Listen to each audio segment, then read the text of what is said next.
恭敬大德身体，为四法为记一切众生，经转了法轮，教导我们如何了生活死离苦得乐。速战无声。Will the Sangha with great virtue, out of compassion, for the sake of this assembly and all living beings, please turn the wonderful Dharma wheel to teach us how to leave suffering and attain bliss, and end birth and death, and quickly realize non-birth. Namo tassa bhagavato arahato samma sambuddhassa. Homage to the blessed, noble, and perfectly enlightened one. Namo sadanto suchetoye alahati sanmiao sanputo che. 无上甚深微妙法，百千万劫难遭遇。我今见闻得受持，愿解如来真实义。Supreme and wondrous Dharma, subtle and profound, rarely is encountered, even in a billion, even in a billion eons. But now we see and hear it and accept it reverently. May we truly understand the Buddha's actual meaning. Namo, quelling disasters, lengthening life, Medicine Master Buddha. Namo, quelling disasters, lengthening life, Medicine Master Buddha. Namo, quelling disasters, lengthening life, Medicine Master Buddha. Namo, quelling disasters, lengthening life, Medicine Master Buddha. Namo, quelling disasters, lengthening life, Medicine Master Buddha. Namo, quelling disasters, lengthening life, Medicine Master Buddha. Namo, quelling disasters, lengthening life, Medicine Master Buddha. Medicine Master does come one, Medicine Master does come one, Medicine Master does come one, Medicine Master does come one. Excuse me. Buddhas, Bodhisattvas, Rebel Master, and all good knowing advisors, welcome back. This week is lecture number 125 of the Dharma, as we use the Medicine Master Buddha Sutra as our foundation. Now, I just realized something. Every time before the lecture, I drink some warm to hot water to try to soothe my throat, and I think that's what's causing my throat to feel a bit dry. Just give me a moment, excuse me.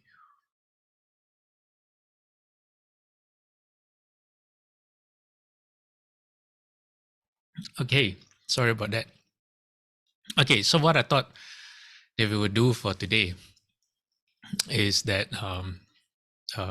because it was the Earth Store Sutra session the whole of last week, and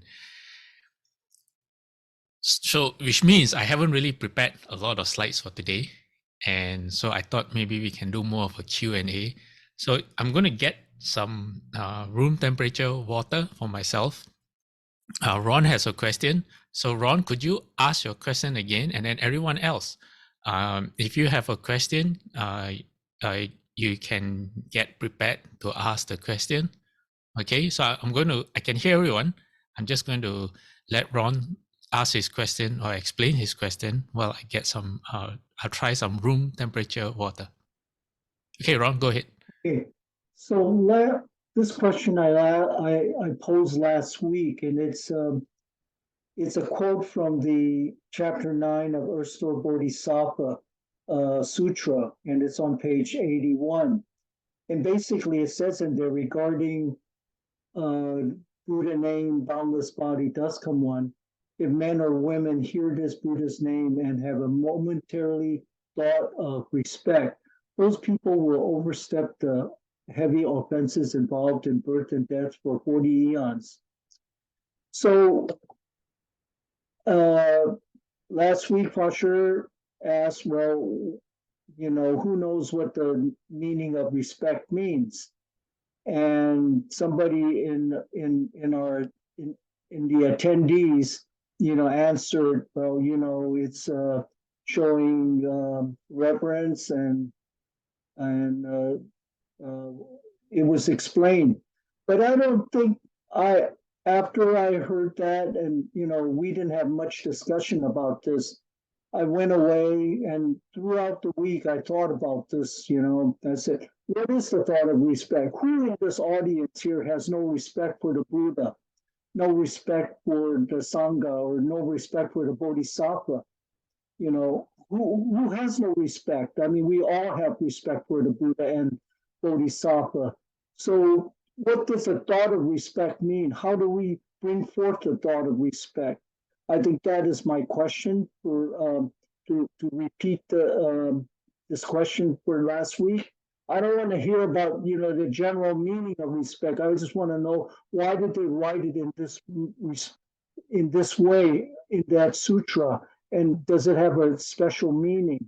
And the second thing is, and does overstepping heavy offenses mean one's karmic retributions are wiped away?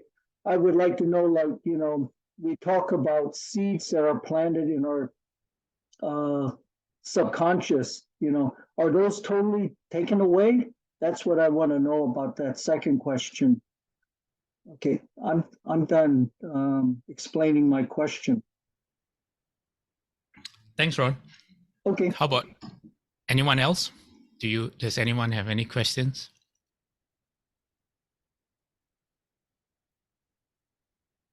Yes, Aha. Hello, Dharma Master. I just joined the class. I missed the class within the first. I think it started at 9:45 Ontario time, but I'm in Istanbul right now, and I missed what was happening. So I apologize for that. We are just seeing if anyone has any questions. We'll try to do more of a Q&A today, if it's possible. If not, then I have some slides to share. Yeah. Okay, I don't have any questions right now, but I will definitely ask later. Thank you. Okay. Anyone else? Yes, Dharma Master, I have a question. Yes. Okay, in the Avatamsaka Sutra. Yes. It is, and also the flower adornment. The Avatamsaka Sutra, chapter 40. Fuxian Pusat's 10 great vows. 10 great vows. And it is explained that bodhisattvas will help living beings out of compassion. It is because of living beings that bodhisattvas bring forth a mind of great compassion. When you talk about this compassion, does it mean that bodhisattvas will help living beings no matter what the reason is? Compassion is the foremost thought in their mind, and whether the person is doing something that is right or wrong, bodhisattvas will always put compassion on top. put compassion as the foremost criteria for wanting to help sentient beings. So if we want to practice what Pusen Pusa is practicing, or what Bodhisattvas are practicing, so does it mean that we help living beings regardless of whether they have done right or wrong, or Okay. put compassion be the foremost reason for us to help, regardless of whether it is right or wrong of the doer.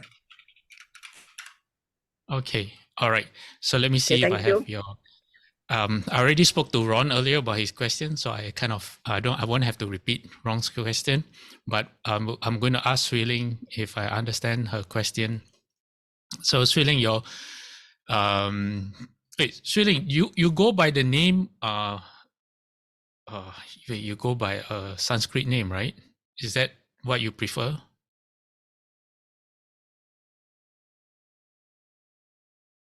Hello? Can you hear me? Hello? Dharma Master, since you are Yes. familiar with my Chinese name, so carry on with my Chinese name. Okay.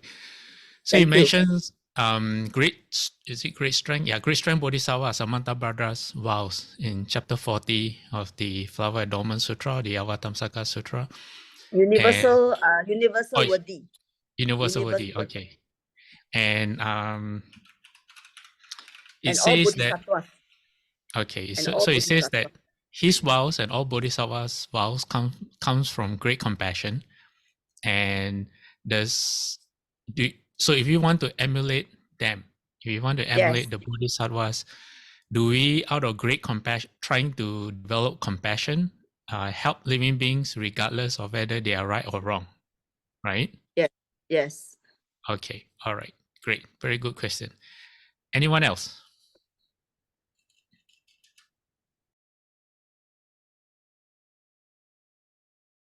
Anyone?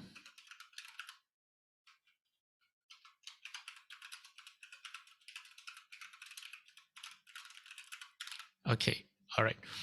Since there's no one, as you all can think and you can write down, let me bring up, let me see, Ron's question. Okay, so Ron's question, the very first one, which is about respect. I will look if there's a Buddhist term for respect, maybe I can show you this. Okay. There's this thing, it's called the 100 Dharmas, and maybe you can't see it now, but let me increase the size. So this 100 Dharmas, if you look at the bottom of your screen, number 19 to 29 is known as wholesome dharmas. Okay. I don't think respect is there, but let's see. Okay. So where's 19? Okay, 19 is here. Let me move to the middle. Okay. So faith, vigor, conscience, shame, absence of greed. Okay, let's go down.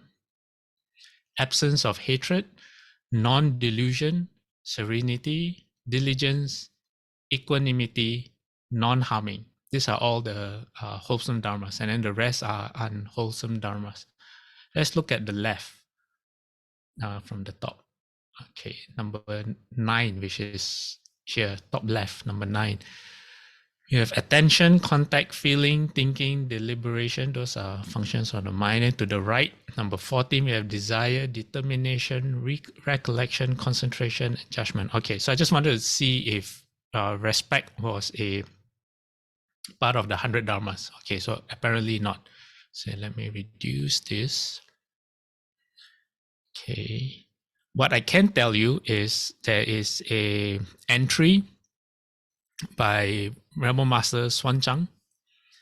Xuanzang said there are 9 ways of showing respect. It's not pertaining directly to your question, Ron, but what Xuanzang is trying to say is at least within the Chinese, it says Indian. In Indian, for Indian Buddhists, say there are 9 ways of showing respect, which is in verbal greetings, asking about each other's welfare, bowing, holding high their clasped hands, that means the Anjali palms together, bowing with clasped hands, bending one knee so it touches the ground, kneeling, prostration with the forehead, 2 hands and 2 knees touching the ground, and whole body prostration with the front of the body touching the ground. Okay, so those are ways of showing respect. In the Buddha Hall, for example, as we bow to the Buddha, that is one way of showing respect. And I think what respect means, since I don't have a formal definition for Ron, I think it means different things for different people, Ron, and you have to examine the heart. For someone who's new to Buddhism, as they bow to the Buddha, they may feel uncomfortable, as in why should they bow to a statue? You know, I've certainly seen people struggling to bow. And then the more they understand about Buddhism, the more faith and reverence they have for the Buddha. And I think these two are factors of respect as well. As they bow to the Buddha, they see the Buddha as external to them. They see the Buddha as, I don't know, I think it's different for everyone. Some people might see the Buddha as someone who can help them get a better life, not through the Dharma necessarily, but maybe through granting of wishes or prayers. You know, so people pass through that stage. It doesn't have to be sequential, but I'm sure there are many Buddhists who regard the Buddha in that way. Some people regard the Buddha as a god. So their respect has a bit of fear to do with it, a bit of compliance, like I have to follow the Buddha's instructions. If not, I might get punished. You know, like how the Buddha in their mind becomes more like a god for them, you know. And then some people bow in respect and reverence for the Buddha because of the Dharma. They see the Dharma as a way to end. And then we are talking about mindfulness. We have spent a lot of time about mindfulness of the Buddha, Ron. So that should give you a clue as to what goes on in your heart and in your mind as you are in front of the Buddha. If not for yourself, at least for some people, you know, like the accomplishments of the Buddha, the countless lifetimes of the Buddha where he gave up his life to help living beings. In the Lotus Sutra, we had that, I don't remember his name, but the Bodhisattva that spoke before Venerable Shariputra, who said that he does not know of a single place. He says there's not even a place the size of a mustard seed where the Buddha has not given up his life to save living beings. So that, for some people, definitely brings out respect for the Buddha. And then I think you come to a stage in your understanding and your practice where there will be someone, as they bow to the Buddha, they don't see the Buddha as being external to themselves. They see the Buddha representing their own potential for awakening, their own potential for goodness or wholesomeness. Like Sui Ling's question about how can we emulate great compassion of the Bodhisattvas. At that time, respect takes on a whole different meaning, because when you bow to the Buddha, at the same time, you're also bowing to your own Buddha nature. Your practice takes on a different meaning, because everything that you do is to uncover your wisdom and your highest potential as a person. Then you see the Buddha as someone who has walked the path and has come back to show you the way. So there's gratitude, you know, there's elements of gratitude. What else? I don't know. I'm a bit lost for words right now because this is something I haven't really thought about. So at that time, that act of worship takes on a whole different dimension, you know. So I think there are different stages for everyone. Okay, Saha says to save you from suffering the Saha will. Yeah, that's right. So maybe I should do more research, Ron. I remember your question from last week, but I totally forgot. But I do have some, how you say, answers for you based on last week. And while I Okay. look for them, Well, sure. yeah. So let me bring it down to a little more understanding level here from my point of view. You know what? There's like 9 to 10 or 12 Buddhas named in the chapter 9 of the Earth Store Sutra. And I don't know any one of these Buddhas. I know their name, but I don't know any. I don't know what they look like. I don't know what they did. I don't know what their vows are. I don't know where their world is, or where their Dharma land is. I don't know anything about them. Okay, but out of nowhere in chapter 9, you have this slight 3 or 4 sentence, mentioning their name, and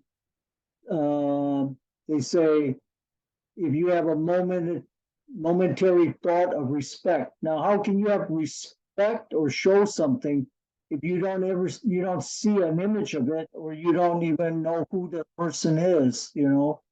I'm not saying trying to be to say this in a disrespectful way, but I'm thinking like when I show respect for someone, I have to, well, who is that person, and what has he done? Of course, he has the title of Buddha, so he automatically, I automatically confer to him, the respect of someone who is doubly certified. Okay, he's accomplished in many ways, and over the years that I've been studying Buddhism, I've learned what those ways are. So I have that respect always conferred to all Buddhists, whether I know that Buddha's name or not. So that's why I thought of respect. How do you show a thought of respect, at this time? Because this whole sentence hinges on this thought of respect, and then all of a sudden, you hear this Buddha's name, and you have this thought of respect, and all of your karmic offenses are wiped away. So why do we have to work so hard? There's 10 Buddhas in there, and each of them will do something for you. I mean, all you have to do is show respect or something like that. If you read it, I read it and I thought to myself, what is it trying to say? What's the takeaway in chapter 9 here? If it's so easy, why not? Why do we have to work so hard?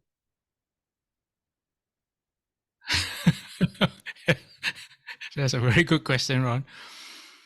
Actually, that question has been asked before in the Mahaprajna Paramita Sutra. Hold on to that. Well, let me hold on. Let me write down that question so I don't forget. Hold on. Where is it? Where's my notes? Okay, Ron's question. Hold on. Ron, why do we have to work so hard if the Buddhas can, if just a thought of respect, right? Yes.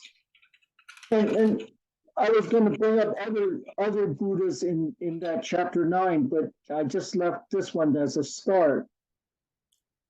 Okay. All right. So what everyone, what Ron is referring to in the Earth Star Sutra, you will see on your screen right now. This part of the sutra starts with, let me see, a Buddha named Jewel Nature, then a Buddha named Padma Victory. These are the translations of the Sanskrit given in the Earth Star Sutra. So other versions might have slightly different English names. And then a Buddha named Lion Raw Does Come One, then Krakuchanda Buddha, then Vipassin, Jewel Victory, and then Jewel Appearance Does Come One. Okay, these are known as the 6 Buddhas of if I'm not wrong, okay. These are known as the 6 Buddhas of antiquity because they were the 6 Buddhas before Shakyamuni Buddha arrived in our world. And in our great eon, there will be 1,000 Buddhas that appear. Shakyamuni Buddha is Buddha number 7, lucky number 7. So before him, there were these 6 Buddhas. So what is referring to, if you look at the screen, the sutra says, again in the past, indescribable asham chaos of eons ago, a Buddha named Lion Raw Dust Come One appeared in the world. If a man or woman hears this Buddha's name and single-mindedly takes refuge, let me see, hey, this is slightly different. That person will encounter numberless Buddhas who rub his or her crown and bestow predictions of enlightenment upon the individual. I think there's a version of this that says a thought of respect as well. That's the first one, Pasher. If you look first at one? the first one, boundless body. Okay, hold on. All right, so let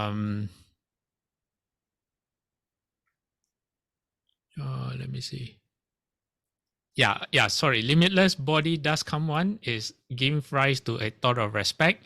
That person will overstep the heavy offenses of 40 eons of birth and death. How much more will he be able to do this if he sculpts or paints this Buddha's image or praises and make offerings to him?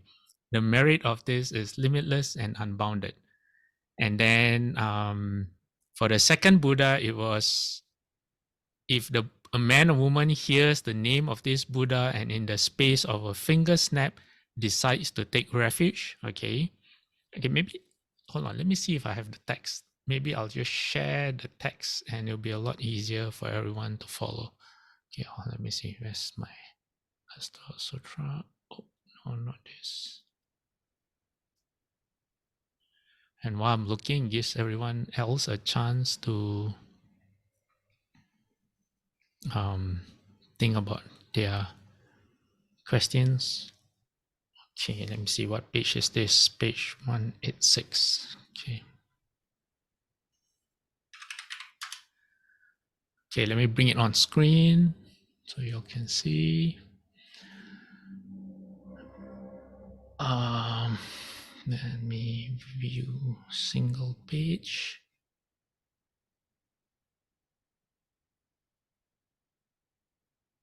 Okay.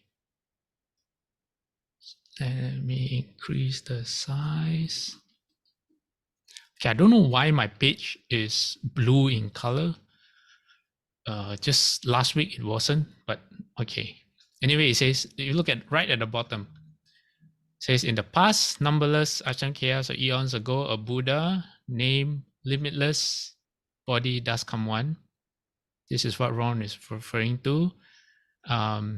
That person will overstep the heavy offenses of 40 eons of birth and death.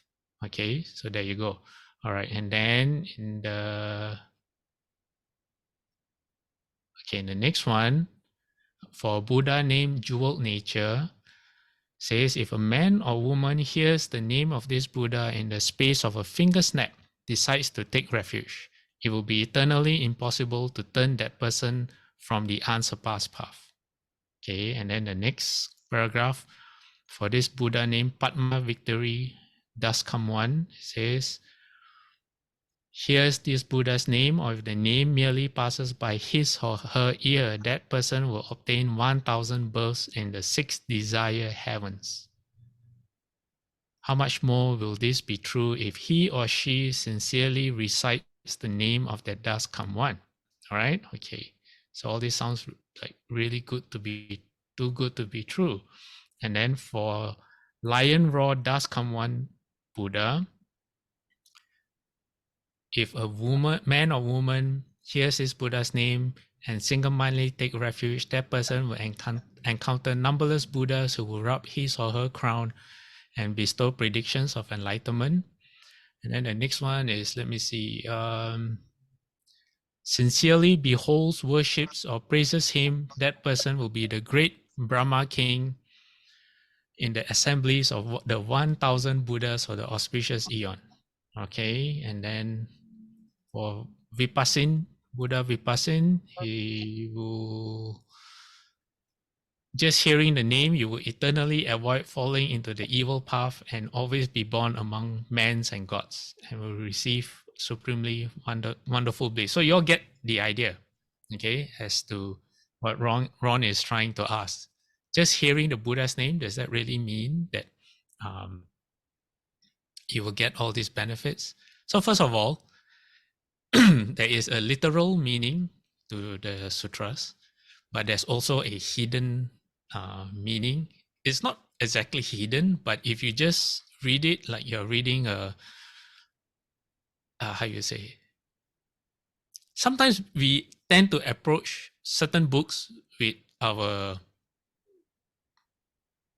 I don't want to sound insulting because I'm not, I don't have that, but I find that myself included, sometimes when I read the sutras, I have my brain turned off and I take the sutras, I tend to take the sutras literally instead of trying to figure out what the sutra is trying to say. But when we approach other works, non-religious works, for example, like songs or movies, literature, we know that there's always another thing going on, you know, like sometimes when color is used, good artists, they use colors to represent emotions, for example. Like the book Moby Dick is not about really hunting a whale, but if I'm not wrong, it's about someone finding himself or something like that, you know. So there are a lot of works of art that we know there are different meanings. And then sometimes movies are made in such a way that they leave you hanging. They don't give you a definitive ending because they want you to interpret the movie according to how you saw the movie. But when it comes to sutras, we tend to turn that part of our imagination off. Maybe we are afraid to try to imagine or to use our wisdom. So there are clues though, okay? For example, and that's what Ron is trying to figure out. The clue that he has is the word respect. So what does respect mean? Okay, so we have a few examples, like for example, sincerely beholds, worships, or praises him. So from here, we can see like what is sincerely behold. Sincere in Buddhism means single-minded. It's like when you're asking someone for forgiveness, say you've done something wrong, okay, and you're asking someone for forgiveness. And or someone is asking you for forgiveness. Okay, it's a lot easier to imagine someone asking you for forgiveness. But as that person is asking for forgiveness, his phone rings and he looks at his phone in the middle of apologizing. And or while apologizing, he hears a sound and he turns around looking at the sound. He's easily distracted. You get the feeling that this person is not very sincere. You know, he's not concentrating. His other things seem to be more important, right? Or in class, for example, if you're speaking and someone is listening to you and they're constantly looking at their phone instead or talking to someone else, they're not concentrating at all. That's not being sincere at all, right? So sincere means you come to a point in your mind that all your emotions, all the way you feel, all the things that you know about a person enables you to drop everything else, to concentrate on what is right in front of you. And when you can do that, then when you behold a Buddha, when you worship a Buddha, say you're bowing to the Buddha, or when you are singing praises, and that singing praises also has many levels, then it takes on a whole different dimension. So in the ceremonies that we do, we have praises. In the sutras, there are praises. And praises are people praising the Buddha or a Bodhisattva, the virtues, the qualities of them. But if you look at the sutras, praises are not part of a ceremony that you do because you have to. Because the time comes where you have, this is the part of the sutra where you have to sing the praises. So you sing the praises. Real praises, authentic praises, where all these praises in the sutras come from, are very spontaneous. They come from a place where you are so moved by the Buddha or by the person in front of you that you can't help but sing the praises. Some people get that when they how they say sing the praises is a common phrase, right? So some people get that when they get very good food, and they start singing the praises. They start telling everyone, hey, I just found this restaurant. They have the best vegetarian burger that I've ever had, and I've tried them all. That's singing the praises. So to be able to sing the praises of a Buddha, first of all, you have to know who the Buddha is. And that is one of Ron's question. Who is the Buddha? So for that, Ron, okay, I will introduce you and everyone else to this book called there's a few there are a few versions of this, but this is one of the most comprehensive. And this is called the Great Chronicles of Buddhas.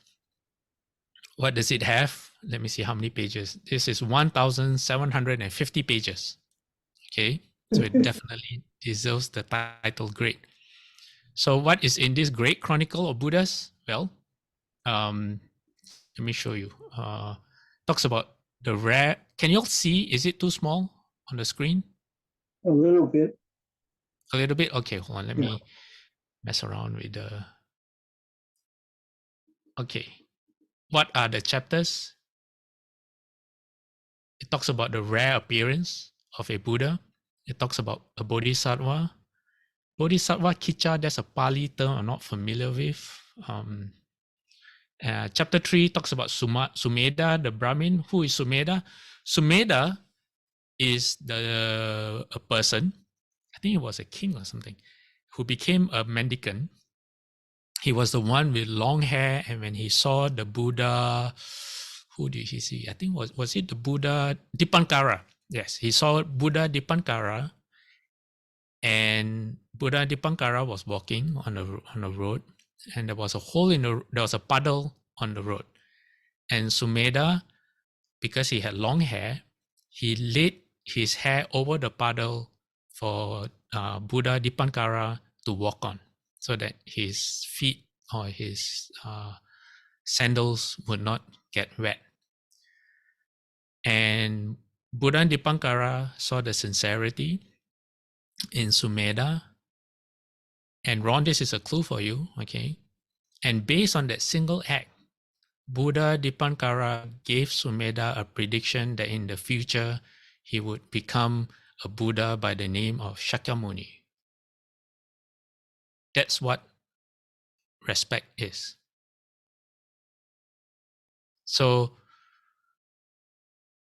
I think the word respect is, since I can't find a formal definition for now, it means different things to different people on the path, and that's a term that you have to contemplate for yourself, for all of you.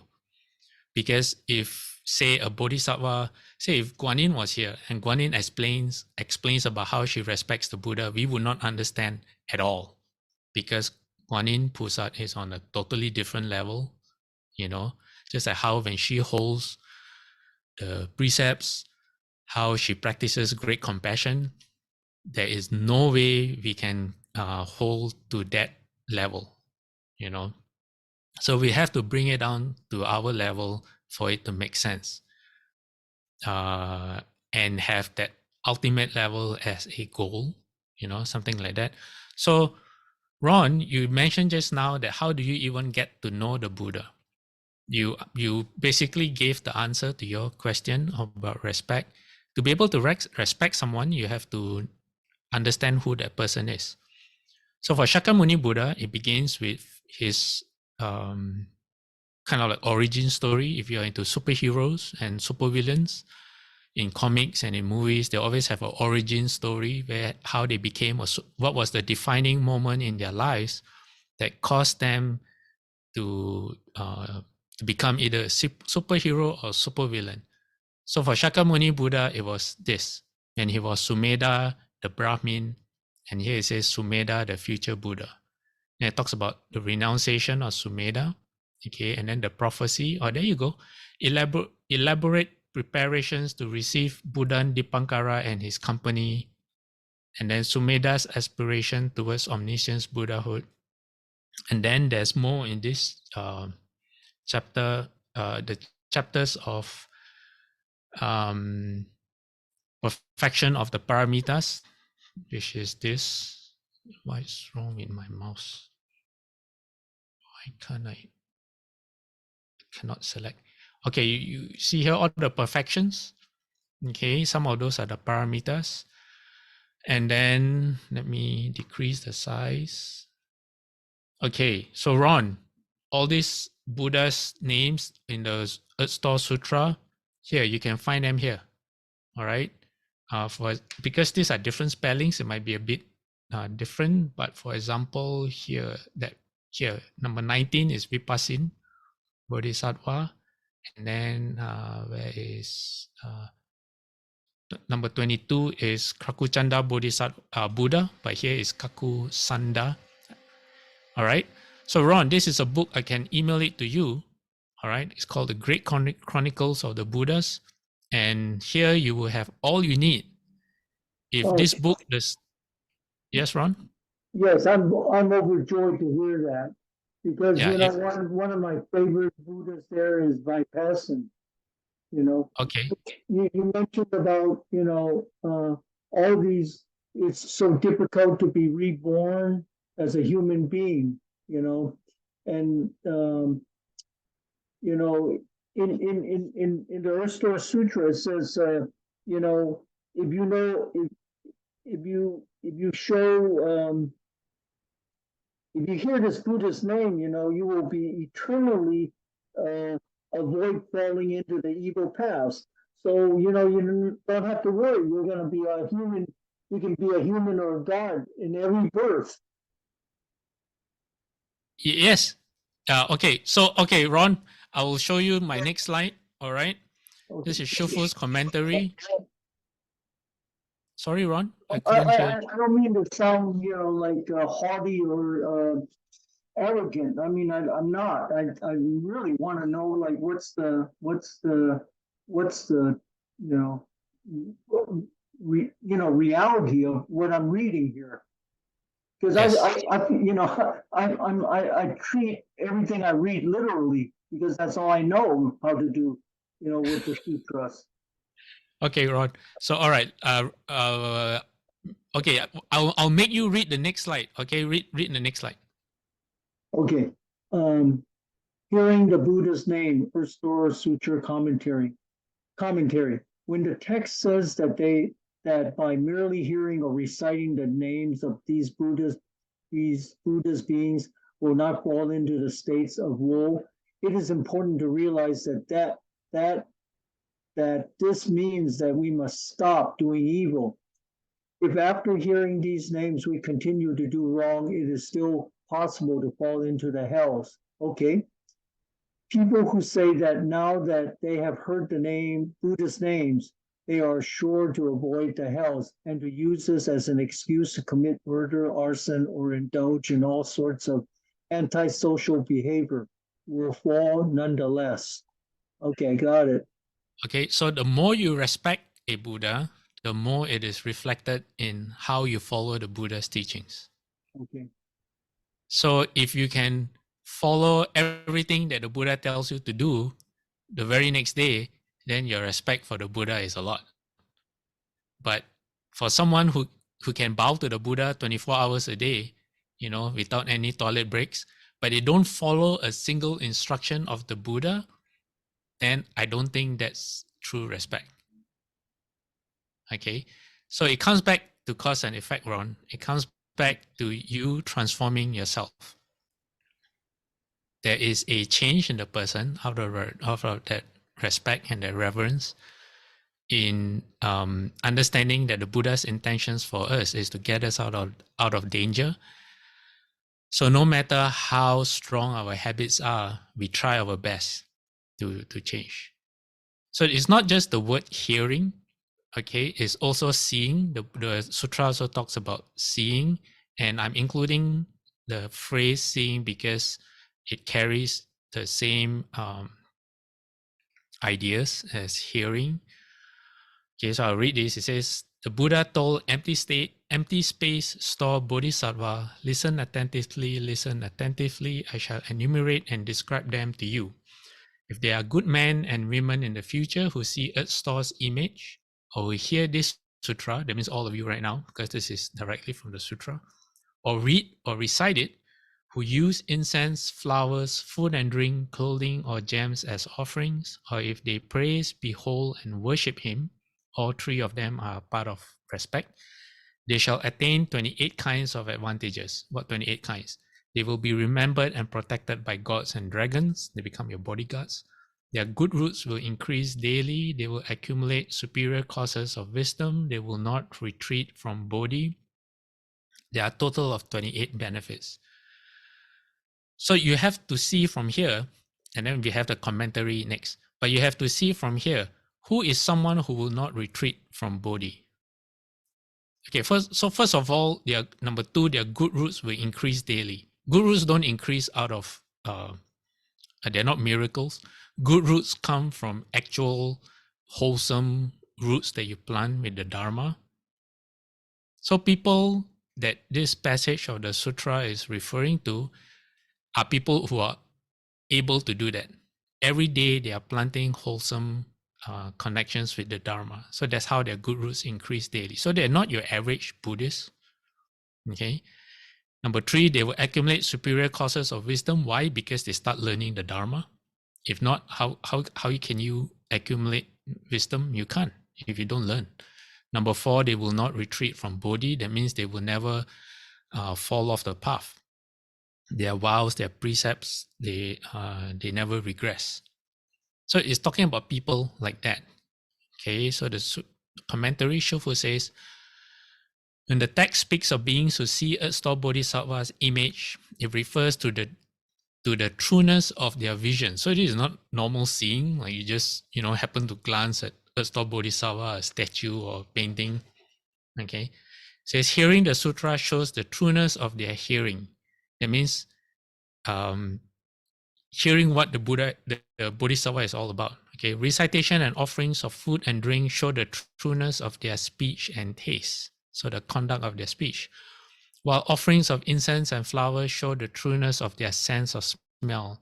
The use of clothing and gems show the trueness of their sense of touch. When all six senses, including thoughts, are true, living beings may derive 28 kinds of benefit. So it's not as simple as the words make out to be. These are, deeper levels of practice. Someone with a deeper level of practice will really understand this. They will, when they read this part of the sutra, they connect with it, like say Guanyin Bodhisattva connects with this part of the sutra very, very differently from say someone like ourselves. Or someone new to Buddhism will also interpret this passage very, very differently. Okay. All right. So does that kind of help, Ron? Let's say your question, that part of the question, at least for now. Yes. Yes. Thank you very much for elaborating on that. Okay. So there's only one part of your question. The other part of your question was, and does overstep heavy offenses means one's karmic retributions are wiped away? Okay. So karma is a conditioned phenomena. Okay. Karma is not like nirvana where it is unconditioned. Karma, the rules of karma only apply when you are subject to birth and death. When you become a sage, the rules of karma do not apply anymore. All right. So karma itself, the seeds of karma that arise depends on the current conditions, depends on the current environment.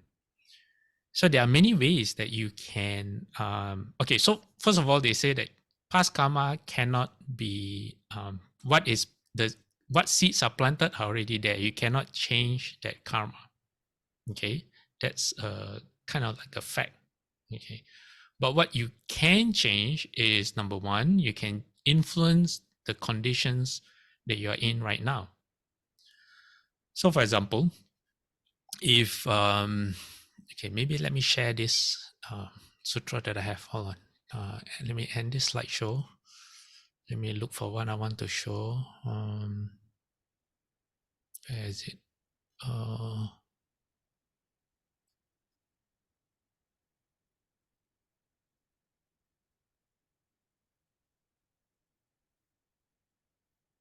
Where is that slide? I have so many slides. There was one slide I wanted to show the other day and I couldn't find it, but it was in the very next slide. Only after the class did I realize that it was there. I'm not going to let that happen today. So, okay, I found it. All right. Okay. For example, this one. Okay, it is called the Ita Sutta, and I've shared it here. And the Buddha is speaking to a layperson, Anathapindika, known as the foremost of the Buddha's lay disciples. Because when he heard, okay, Ron, you want to know respect? This person had such great affinities with the Buddha that when he heard the Buddha's name alone, he could not, it was as if a spell had overcome him.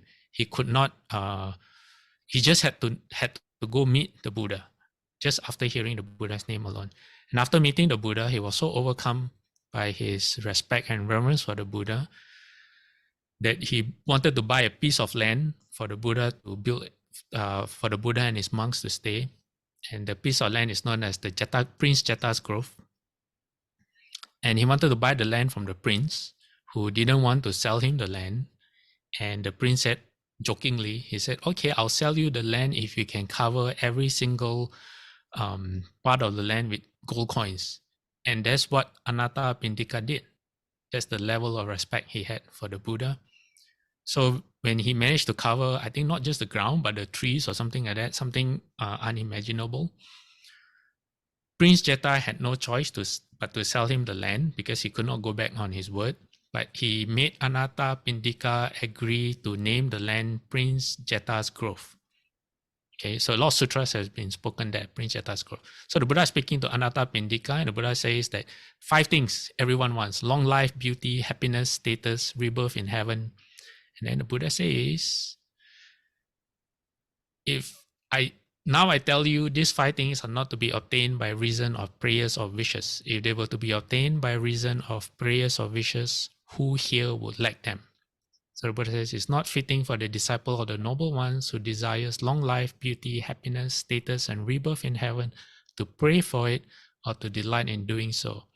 Instead, the disciple of the noble ones who desires long life should follow the path of practice leading to long life, again, cause and effect. In so doing, he will attain long life, either human or divine. So it's all about cause and effect. So by changing our lifestyle, we can alter, Shufu says, we can alter our lifespans.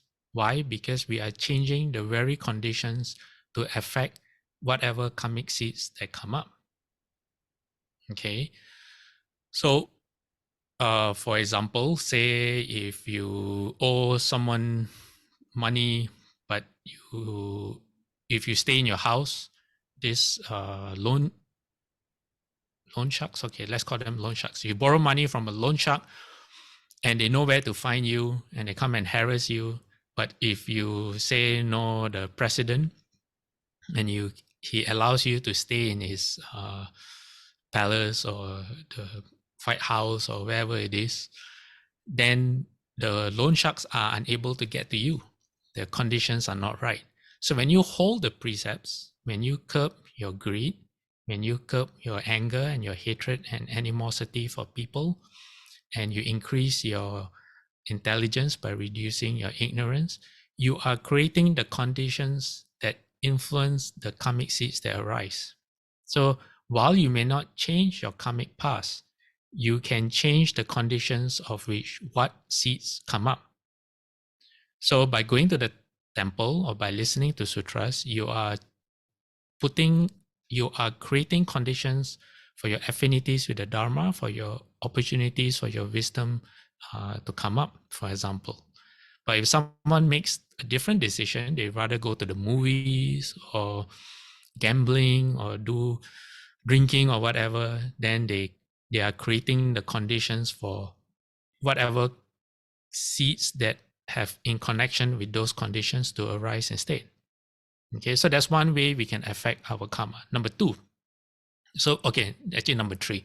Number one is when you end birth and death, then the karmic seeds don't actually really apply to you anymore because you are playing in a different realm. Number two is when you change your conditions, it has a direct effect on preventing certain seeds from arising and allowing other seeds to arise. Number three is by changing yourself. So there's the sutra called the Salt Crystal Sutta, which I've shared before. The Salt Crystal Sutta is about the Buddha saying that if you put a bit of salt in a cup of water, can you taste the salt? Answer is yes. Then the Buddha says, but if you have a large body of water like a lake and you put the same amount of salt in the lake, can you taste the salt? The answer is no. So the salt represents our karma, and the water represents, the body of water represents your level of practice.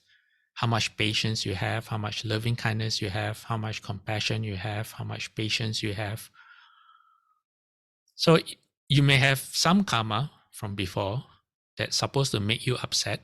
So you have two people, okay? One person doesn't develop patience, doesn't develop loving kindness, doesn't develop respect for people.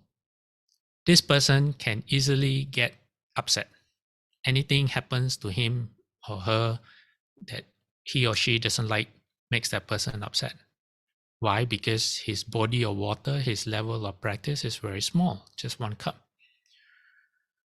But if someone, after hearing the Dharma, practices well, tries to follow reads the great chronicles of the Buddhas and tries to follow after the Buddha's footsteps, in other words, try to become a bodhisattva, then the body of water becomes larger and larger. Then whatever life throws at you, which is your old karma, you are able to deal with it with a more wholesome response. It affects you less and less. Okay, so that's another way that we can affect our karma. And that's the most important thing when it comes to why the Buddha taught us karma, which is we may not be able to change our past, but we can definitely change ourselves, and we can definitely alter the conditions of our present and our future. Okay, all right. So coming to Sri Ling's question, which is compassion and the great compassion of Buddhas and Bodhisattvas. Okay, so Sri Ling, where does compassion come from? Compassion comes from loving kindness. I'm not talking about great compassion yet. I'm talking about regular compassion. What is compassion?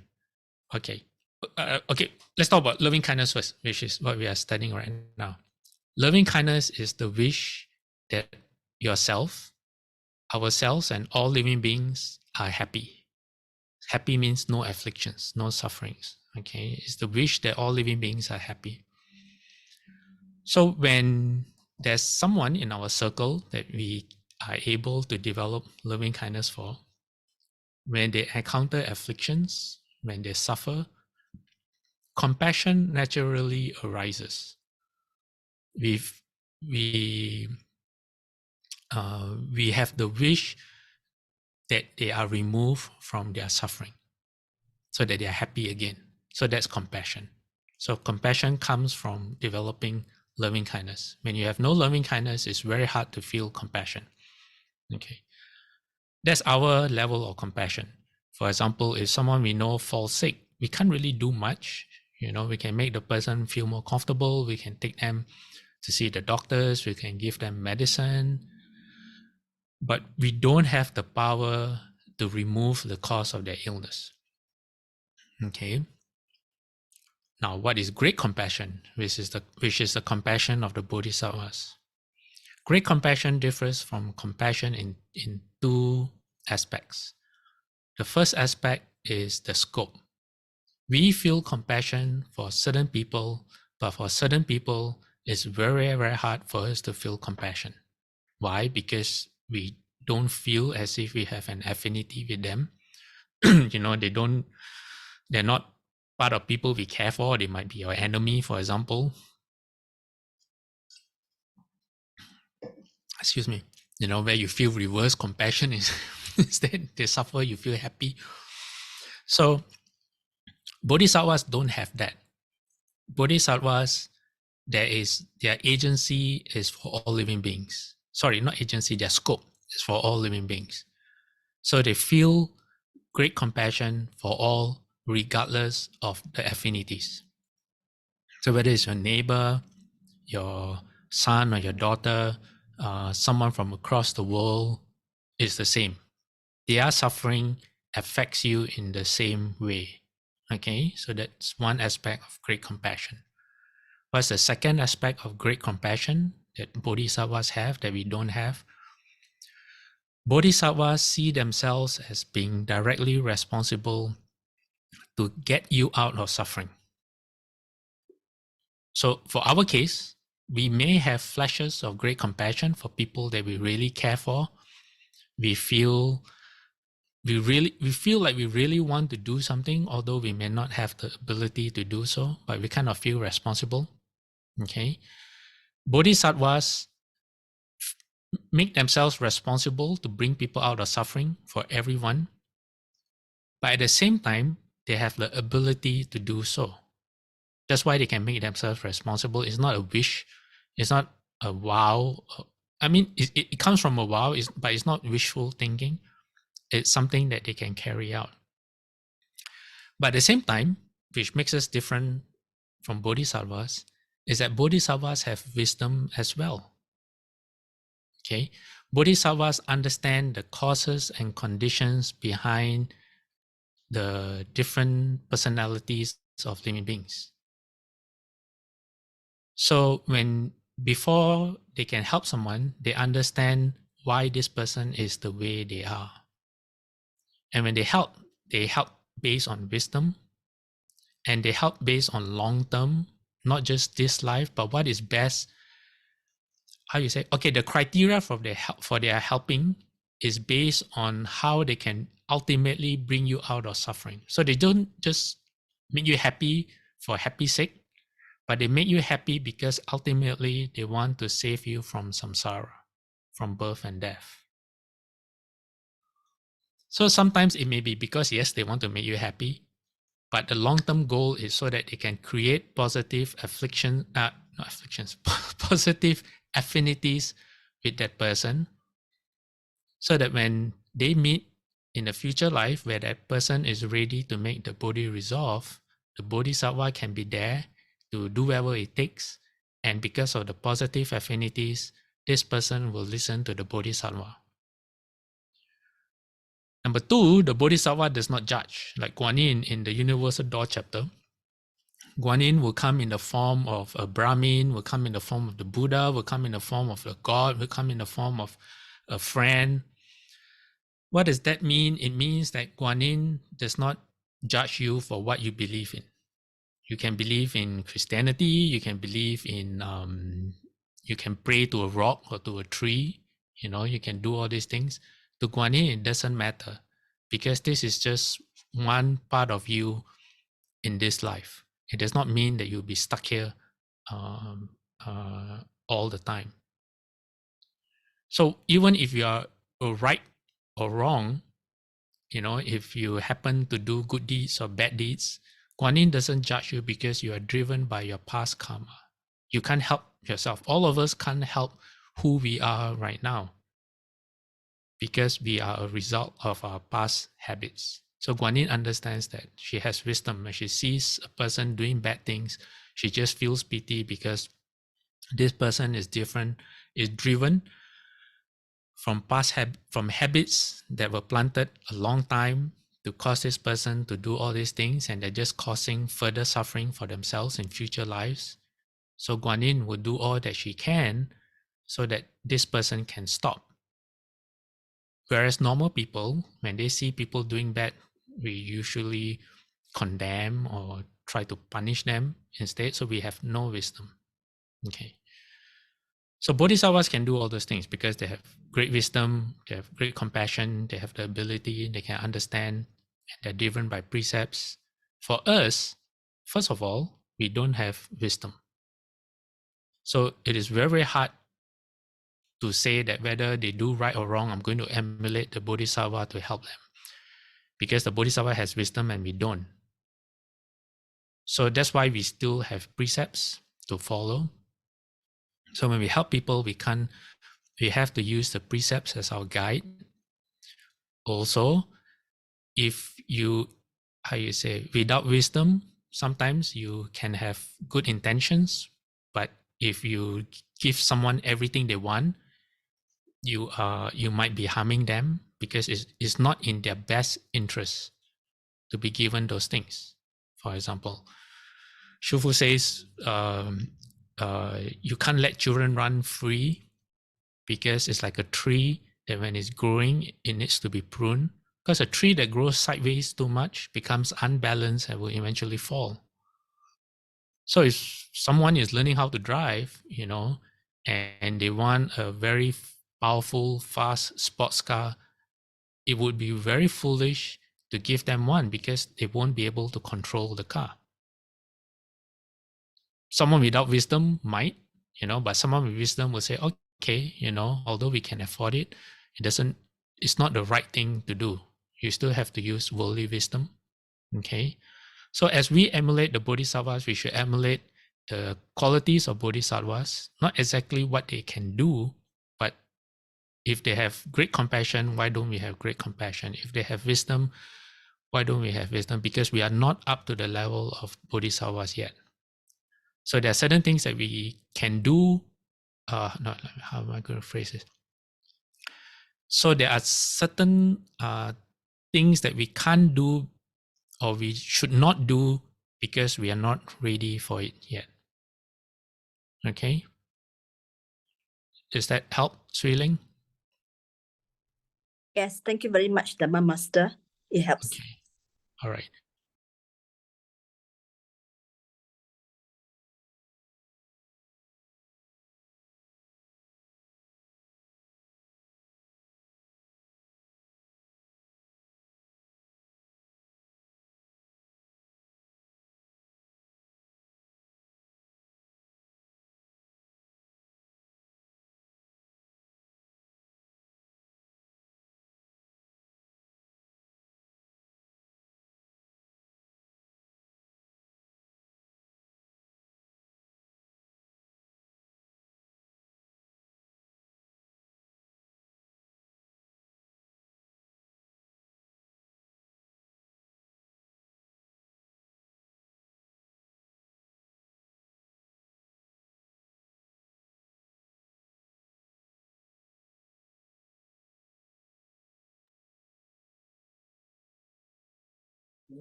You know?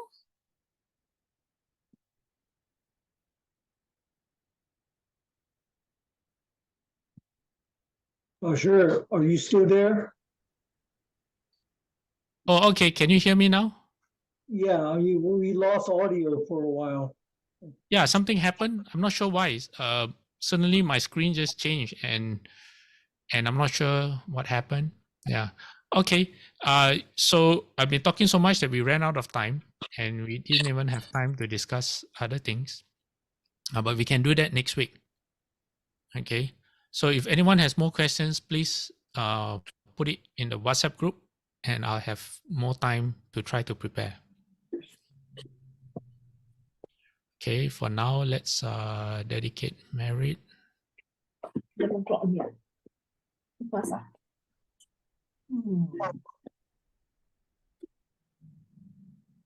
Yeah,